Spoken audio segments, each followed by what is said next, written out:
I forget whether or not this is a video podcast or an audio podcast, because if it's not a video podcast, you're missing a bet, because everybody should see this room.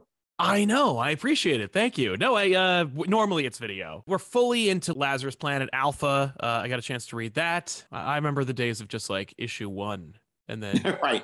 2, 3. Now it's, Omegas and tie-ins and whatnot. How did the pitch for Lazarus Planet go for you? Like, what was the idea? Like, you know what I mean? The original pitch for what became Lazarus Planet was 4 22-page issues of Batman versus Robin. And it just grew and grew and grew as editor Paul Kaminsky saw the possibilities of making it a launch point for the dawn of DC stuff. The idea of the Lazarus Volcano, I think, was brilliant and not mine. And it came from DC editorial. And once we realized we were doing things that could tie into Lazarus Island, and we had the NASA connection and so forth, that started to build, and we made a big saga out of it. But it started very small. It just ended very big. I love it. You're coming on the heels of a couple of massive things that have taken place in the DC universe over the last 2 years or so. And yet people are kind of like, cool, I'm down. And I think it's because it's not, it doesn't dare to like change the nature of the world as we know it, despite the fact that it is kind of changing the nature of the world as we know it, just shifting things around and having fun with the format. Exactly. Now, you are no stranger to events, particularly the kind that promise new powers and status quo shifts for established characters. I'm thinking Underworld Unleashed. Right. What goes into planning this kind of, when it spirals into an event? Originally it was just like, oh, here's Batman vs. Robin.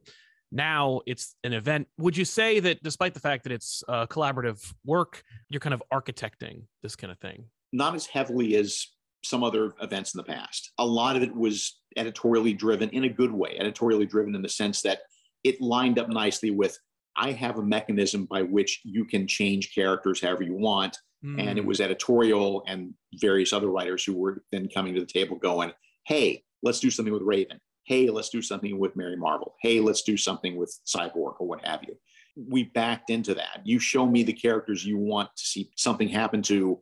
Let's see if we can find a way to put them into Lazarus Planet and make it all organic. We've seen the promos have been around for at least a month or so, but I don't know if it's a team. Would you call it a team? The grouping where you see like Red Canary and Batman and Cyborg and Mercy. And I don't know. Yeah, I wouldn't call it a team. I think a lot of that is just marketing. Here are characters that here are characters that things are happening to.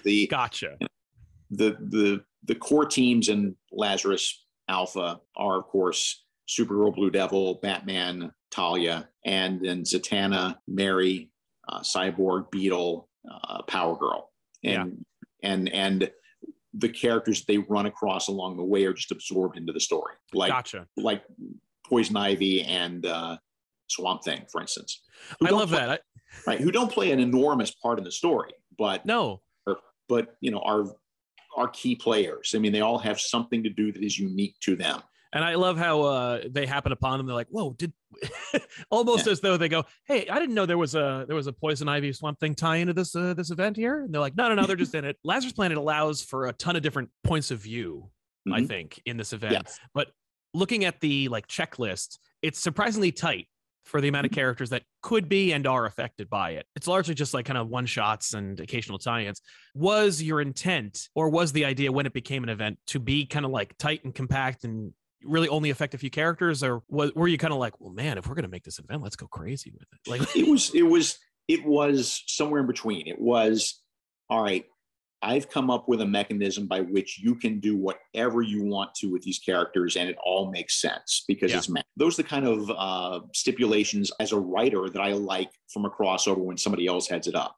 Give me an opportunity with the least number of rules attached to it, and I will play with it. And I wanted to set that up then for other people. Again, it's not, you don't have to have these things happen between a certain time of day. You don't have to have them happen in a certain place. You don't have to have them happen in a certain specific way. It's just magic has gone wild, which I think is about the broadest condition I can give you. Yeah, magic has run amok in the DC universe. Yes. What does that do? How does it affect anybody? Did you see a show of hands? Like, was there kind of like a summit meeting where you were like, okay, magic's gone crazy, here we go, and people were like, oh, oh yeah. In the olden pre-pandemic days, there would have been that. This was more of an editorial coordination thing. It was, again, I hesitate to say editorial mandate because that makes it sound like it sounds kind of corporate-y, but it doesn't sound like it. And it wasn't that at all. It was just a matter of a lot more editorial coordination this time, and a lot of the editorial staff looking at fallow characters or underdeveloped characters and going, hey,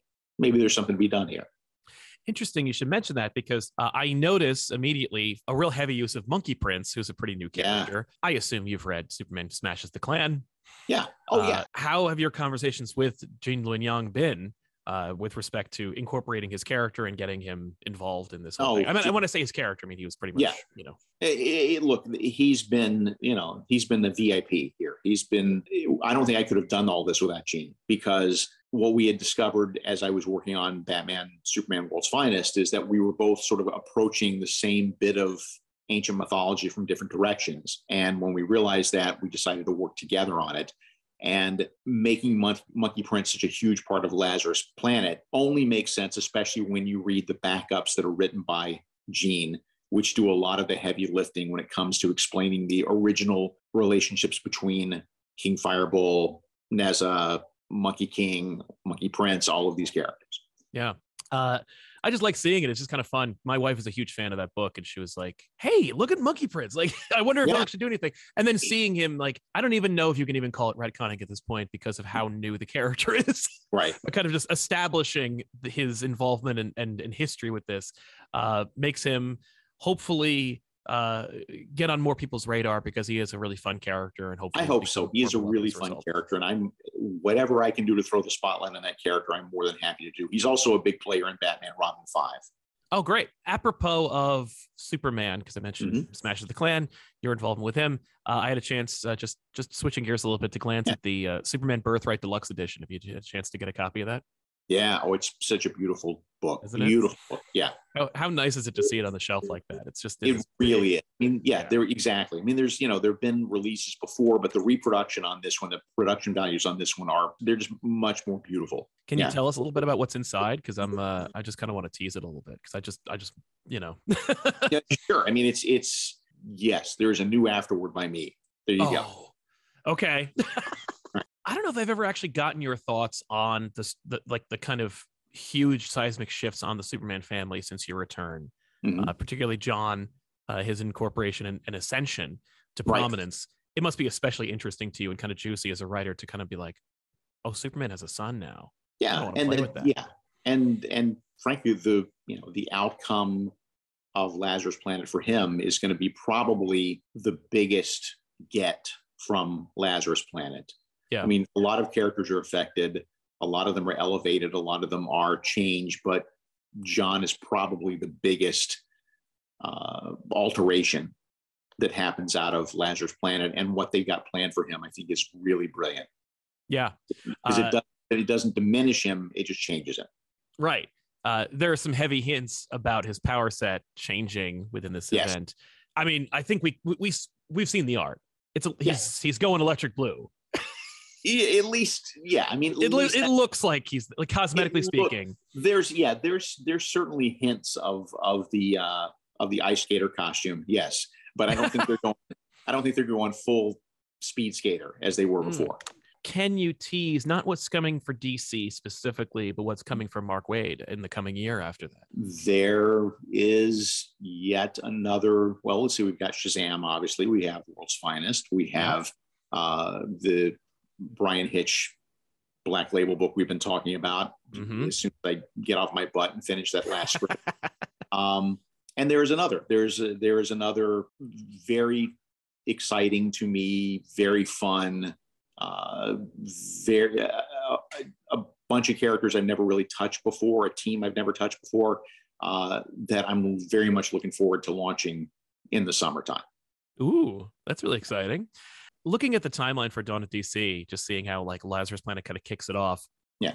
And then it goes into a kind of the only graphic that we've seen so far is like the kind of with all the logos and the what could be considered to be Brainiac's skull ship, but it kind of fades off into the darkness. How much of your involvement is in that shadowy part we can't see?